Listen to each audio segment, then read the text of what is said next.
네, 그렇습니다. 우리가 지금 말라기서를 보고 있습니다. 네. 지금 우리가 이제 아마 다음 주가 마지막이 될 것 같습니다. 그리고 어떤 말씀을 우리가 더 상고해야 될지 제가 지금 기도 중에 있습니다. 하나님께서 선하시게 또 본문을 인도하실 수 있도록 여러분 같이 기도해 주시기를 바라고요. 구약의 마지막 성경입니다. 구약의 마지막 성경이고 그리고 신약을 준비하는 성경입니다. 그런 의미에서 이 말라기가 주는 그 메시지라고 하는 것은 상당히 우리에게 의미가 있고 그리고 하나님께서 분명히 신약을 준비한, 다시 말하면 우리 주 예수 그리스도의 오심을 예비한 측면에서 이스라엘 백성들에게 그리고 오늘 살아가는 우리들에게 의미심장한 그런 메시지가 되리라고 봅니다. 그래서 우리가 몇 가지 말라기가 가지고 있는 주제들에 대해서 지금 끝까지 좀 살펴보고 있는데요.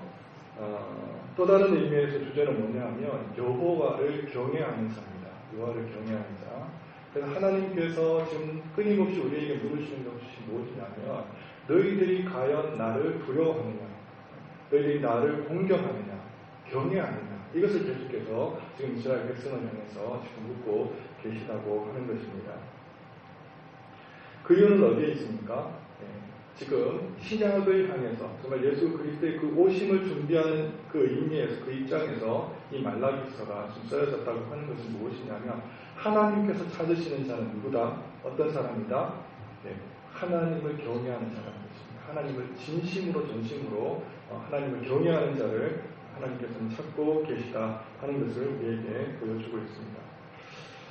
자, 여러분, 지난주에도 말씀을 드렸지만 하나님을 경외한다는 것이 과연 쉬운 일인가? 하나님을 경외한다는 것이 과연 쉬운 일인가? 그 모리아산에서 그 아브라함이 이삭을 잡아 쳐 죽이려고 했던 그 장면을 제가 말씀을 드렸습니다.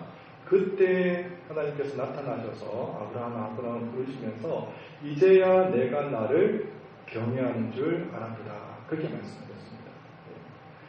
하나님께서 경외라고 하는 하나님께서 바라보시는 그 수준, 그죠? 그 높이라고 하는 것은 우리가 생각하는, 우리가 정말 어떻게 보면 우리가 갖고 있는 기준이나 어떻게 보면 그 잣대하고는 어떻게 보면 판이하게 180도 다르다고 볼 수가 있습니다. 심지어는 자기 아들을 그 독자 아들 이삭을 하나님 앞에 바쳐 제물로 바쳐 드리는 그 순간에 그가 다시 한번 하나님 앞에서 부활할 것을 가지고 믿음을 가지고 드렸던 그 순간에 하나님께서 하신 말씀이 이제야 내가 나를 경외하는 줄 알았노라 하셨다는 것입니다. 그 믿음입니다. 그 믿음. 그것이 경외라고 하는 것입니다. 또 이런 이스라엘 백성들이 이제 홍해를 건너서 지금 이제 가나안에 들어가기 전에 광야의 40년 길을 지금 헤매고 다녔습니다. 어디로 가야 될지 모르게 구름 기둥과 또 불기둥을 따라서 하나님께서 인도하시는 그 길을 따라 정처 없이 헤매었던 그 40년을 다 지나서야 하나님께서 하시는 말씀이 뭐냐? 왜 너를 이렇게 40년 동안 광야길을 거닐게 하였느냐? 이스라엘 백성을 향해서 하신 말씀이 너희들이 참되게 나를 경외하기 위해서다. 그렇게 말씀하셨습니다. 그만큼 훈련이 되고 그리고 고통과 그리고 어떻게 보면 환난이나 핍박이나 고초나 이런 것들을 경험하고 서야 이제 겨우 깨닫게 되어진 것이 무엇이냐면 이제서야 우리가 어떻게 하나님을 경외하는 것이 바른 경외함인지를 알게 된다고 하는 것이죠. 그만큼 경외함이라고 하는 것은 그리 쉬운 것이 아닙니다. 자, 그렇다면 여러분 이제 경외에 대해서 우리가 좀 더 깊이 생각해 볼 필요가 있는데요. 경외하는 방식이 여러 가지가 있을 수 있죠. 뭐 하나님께 찬양 드리는 것도 하나님을 경외하는 방식이 될 수도 있고 또 주를 알지 못하는, 복음을 알지 못하는 불신 가족이나 이웃들에게 복음을 증거하는 것도 하나님을 경외하는 방법이 될 수가 있습니다. 그렇죠? 자, 그렇다면 우리가 이해를 해야 될 것은 무엇이냐면 경외라고 하는 것이 무엇이냐? 경외라고 하는 것. 그러니까 우리가 하나님 앞에서 신앙한다고 할 때, 하나님을 신뢰한다고 할 때에 이 경외라고 하는 것이 신앙의 하나의 어떻게 보면 양식 내지는 어떻게 보면 특징, 이 있다고 할 수 있느냐? 아니라는 것입니다. 신앙생활 하는 것에 있어서 하나의 단면을 우리는 경외라고 얘기하지 않습니다. 다시 말하면 경외라고 하는 것은 무엇이냐면 신앙 그 자체가 되어야 됩니다. 하나님께 드려지는 성도로서의 책무가 있고 의무가 있는데 그 모든 책무와 의무에 이 경외라고 하는 것으로 맛을 어떻게 해요? 우리가 음식에 간을 하고 맛을 내는 것처럼 우리가 이 모든 하나님 앞에서 책무, 의무에 경외함이라고 하는 것으로 맛을 내지 않으면 하나님께서 우리가 드려지는 그 책무나 의무들을 하나님께서 연락하신다 하시지 않는다 하시지 않습니다.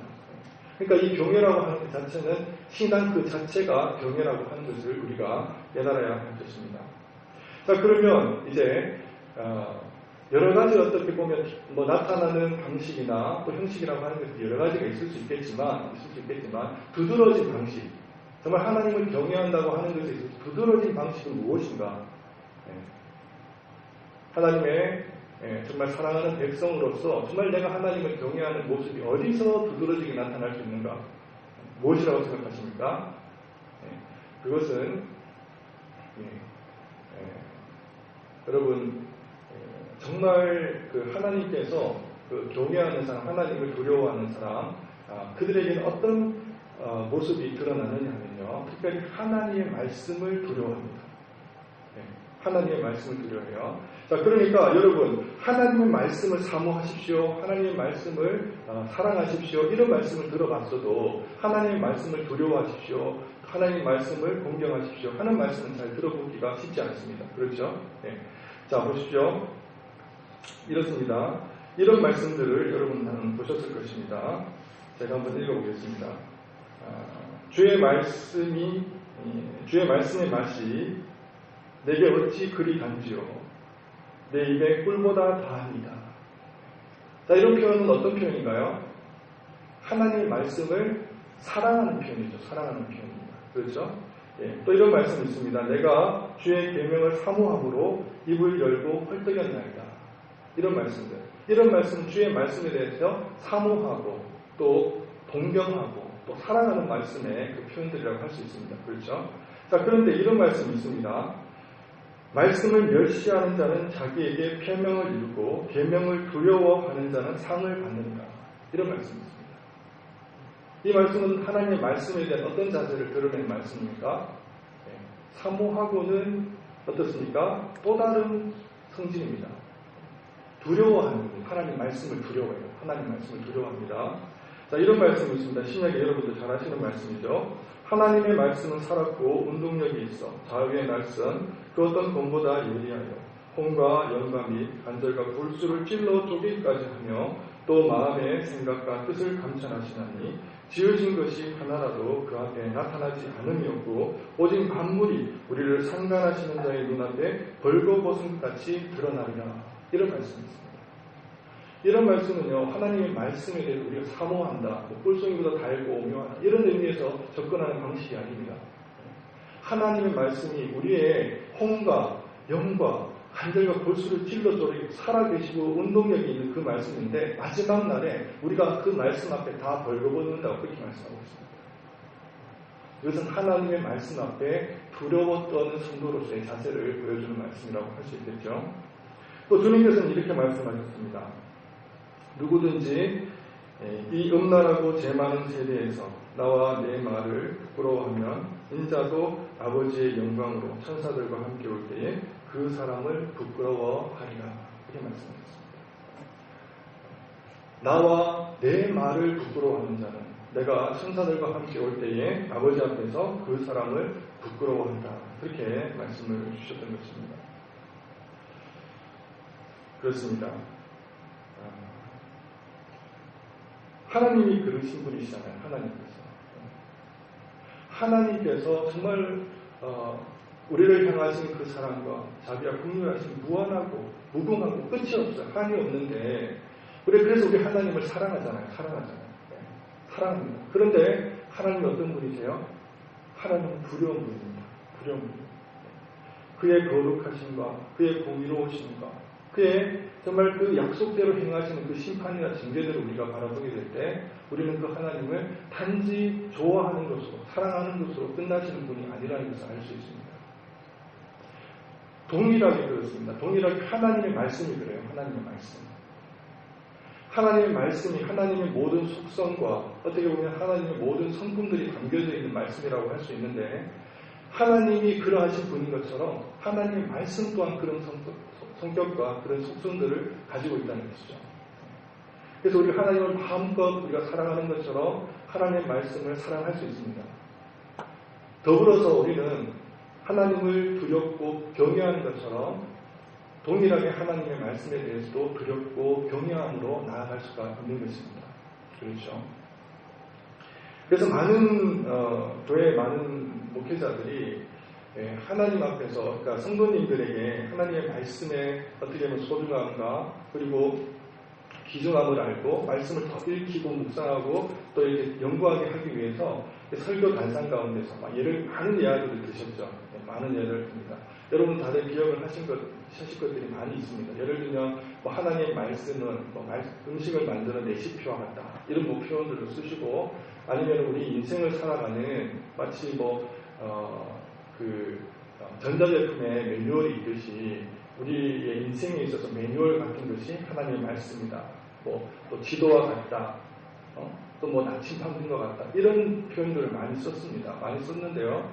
우리가 잘 이렇게 유심히 우리가 새겨보고 우리가 한번 그런 어떤 설교의 말씀들을 우리가 잘 정리해 보노라면 어쩌면은 하나님의 그 말씀에 있어서 요 측면만 겨냥한 말씀들이에요. 그래서 달고 오묘하니까, 꿀송이 좀 더 달고 오묘하니까 그 말씀을 우리가 상고하고 묵상하라. 그렇게 우리가 어떻게 보면 격려하고 부추기는 차원에서 예화라고 할 수 있습니다. 그러나 이 단면을 우리에게 보여주지 못하는 겁니다. 이 단면은 어마무시한 겁니다. 어마무시한. 하나님의 말씀이 우리의 생사를 좌우하고 하나님께서 말씀하신 것으로 우리의 영원한 삶을 결정하시고 판결하신다는 것입니다. 두렵고 떨림으로 우리가 나가지 않을 수가 없게 되는 것이죠. 그렇습니다. 그럼에도 불구하고 어떻습니까? 우리 성도님들의 삶을 우리가 생각하고 우리가 또 살펴보고 또 반중에 보노라면 어디에다가 우리에다가 그 삶에 아니면 우리의 대화에 그리고 특별히 우리의 언어에 그 기준과 잣대를 삼고 있는가? 그렇죠? 예. 그렇습니다. 많은 사람들이 육신의 정욕과 안목의 정욕과 이생의 자랑으로 자기의 삶의 기준과 푯대를 삼으려고 하는 사람들이 있습니다. 자기의 옳은 소견을 자기의 삶의 기준으로 삼으려고 하는 사람들이 있어요. 또 사람의 말이나 사람의 일을 높이 평가해서 그 일이 자신의 인생에 있어서 잣대로 삼는 사람들이 있습니다. 과연 그런 분들이 하나님의 말씀을 두려워하고 있는 삶을 살고 있다고 보십니까? 한마디를 던지더라도, 그리고 그 누군가와 나누는 그 대화 한마디라도 그 기준을, 그 근거를 정말 말씀에 두고 있는 사람과 그렇지 않은 사람과의 삶의 그 어떤 드러나는 현상과, 그렇죠? 그 열매와 결과들은 판이하게 다르다고 볼 수가 있습니다. 정말 그 기준을 하나님 말씀에 두고 있는가? 삶의 기준을 하나님 말씀에 두고 있는가? 정말 그 두렵고 떨림으로 하나님께서 모든 것을 판결하신다고 하는 그 말씀 위에 우리가 정말 거룩하게 서 있는지를 우리가 바라봐야만 할 것입니다. 이 세상의 모든 문제는 하나님의 말씀을 떠나는 것에서부터 시작됩니다. 솔로몬은 이렇게 말했습니다. 내 아들아, 내 말에 주의하며 내가 말하는 것에 내 귀를 기울이라. 그것을 내 눈에서 떠나게 하지 말며 내 마음속에 지키라. 그것은 얻는 자에게 생명이 되며 그의 온 육체에 건강이 됨이니라. 그렇게 말씀하고 있습니다. 제가 이 말씀을 준비하면서 스스로 물어봤습니다. 이 목사, 너는 그러면 하나님 말씀을 두려워하고 있느냐? 제가 스스로 자문해보았습니다. 너무나 부끄러웠습니다. 그런데도 너는 이 말씀을 전하겠느냐? 그런 질문들이 내 심령 속에서 맴돌기 시작했습니다. 그래도 전하겠습니다. 왜 그럼 너는 전해야 되겠다고 생각하느냐? 이 말씀을 제 삶의 기준으로 삼아야 하기 때문에 저는 전합니다. 그렇게 하나님께 대답을 했습니다. 가장 이 말씀에 두려워해야 되는 사람은 뭐냐면 말씀을 전하는 사람입니다.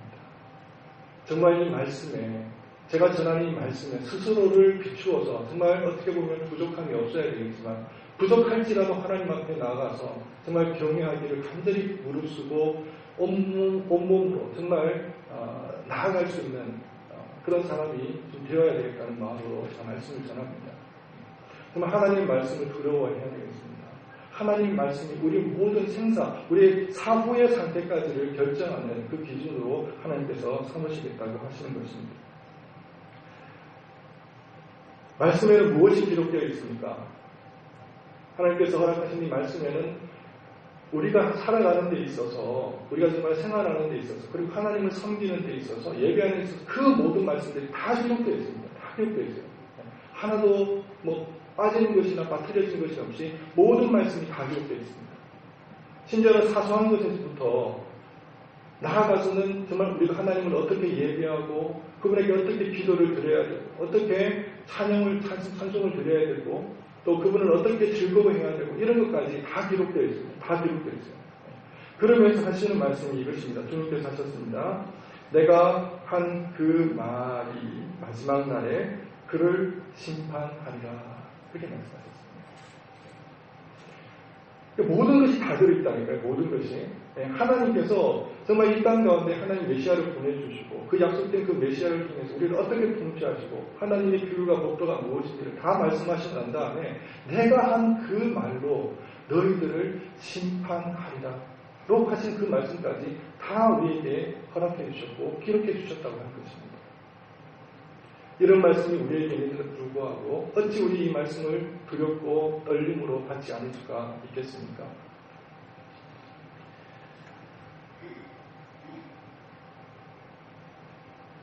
말라기서는 구약을 마무리하는 말씀입니다.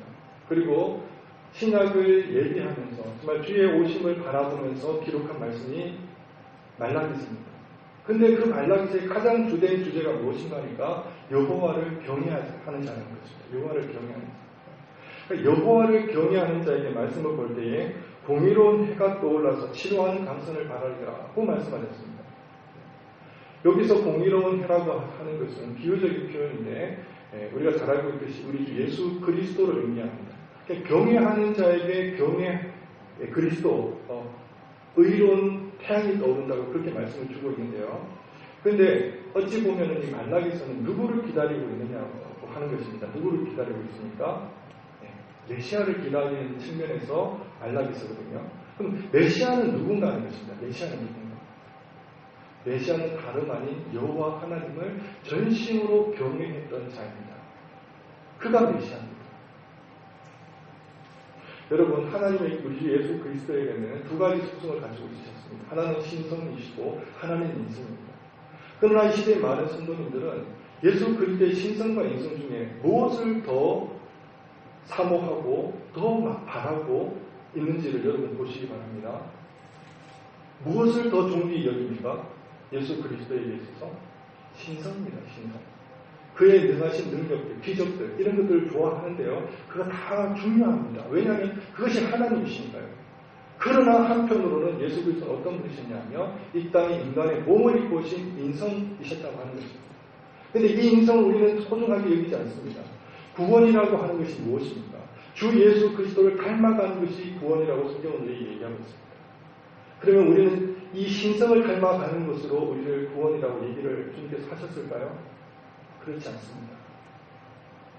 그분의 인성을 닮아가는 것으로 주님께서는 우리를 구원하셨다고 말씀해 주고 있는 것입니다. 그 인성은 이 땅 가운데 33년의 삶을 살면서 어떤 삶을 사셨습니까? 그것은 다름 아닌 자신이 너무나도 사랑하는 영원히 사랑하는 성부 하나님을 온전한 마음으로 경외하셨던 것이 인성의 본분이었고 의무였던 것입니다. 사랑하는 성도 여러분, 말라기서에서 누구를 찾고 있습니까? 말라기서만이 아니라 전체 성경이 우리에게 간절히 바라고 요구하는 것이 있다면 하나님을 전심으로 경외하고 그분을 공경하고 두려워하는 자를 찾고 있는 것입니다. 그분을 따라 살기 위해서 우리 주 예수 그리스도를 이 땅에 보내주셨던 것입니다. 사랑하는 성도 여러분, 우리가 하나님을 경외한다고 할 때에는 정말 그분께서 보내주신 기록되어진 말씀과 영원한 말씀, 이 말씀을 더욱더 경외하고 또 섬기실 수 있는 저와 여러분 되시기를 바랍니다. 기도하겠습니다. 사랑과 은혜가 풍성하신 하나님 아버지, 주님을 더욱더 경외하기를 원합니다. 주의 말씀 앞에 서기를 원합니다. 주의 말씀 앞에 두렵고 떨림으로 주의 모든 것들이, 우리 삶의 모든 것들이, 영원한 것들이 기록되어 있는 이 말씀을 경외하고 두려워할 수 있는 저희들이 되게 하여 주시옵소서. 우리 입술에 정말 떨어지는 그 하나, 그 언어 하나, 한마디 한마디에도 우리가 하나님의 말씀을 근거로 하나님 대화하고 사랑을 나누고 섬길 수 있는 저희들이 다 될 수 있도록 주님 은혜와 자비를 베풀어 주시옵소서. 감사하며 우리 주 예수 그리스도의 이름으로 기도를 드립니다. 아멘. 찬송가 432장 찬양하시겠습니다.